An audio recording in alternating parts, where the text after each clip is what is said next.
ఒక 10th class కూడా చదవలేని ఒక యువకుడు ఈరోజు ఇంతమంది పాస్టర్లను రాత్రి పగలు నిద్ర లేకుండా దడదడలాడిస్తున్నాడు. క్రైస్తవ సమాజానికి ముచ్చెమటలు పట్టిస్తున్నాడు. అంటే అది కరుణాకర్ సుగ్గునకు ఇంకా హైప్ పెరిగినట్టు.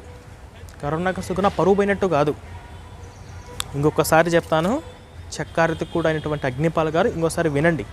మీరు 10th క్లాస్ ఫెయిల్ కరుణాకర్ సుగ్గున మీద ఇన్ని థంబ్నెయిల్స్ పెట్టడం వల్ల, ఇంకొక చక్కారతికుడు జాన్ గాడేమో 6th క్లాస్ ఫెయిల్ అని చెప్పేసి ఇలా థంబ్నెయిల్ పెట్టడం వల్ల 10వ తరగతి కూడా చదవలేని ఒక యువకుడు ఈరోజు తెలుగు రాష్ట్రాలలోనే కాకుండా దేశంలో కూడా ప్రపంచంలో కూడా క్రైస్తవ సమాజాన్ని గజగజలాడిస్తున్నాడు. రాత్రి పగలు నిద్ర లేకుండా ముచ్చెమటలు పట్టిస్తున్నాడు.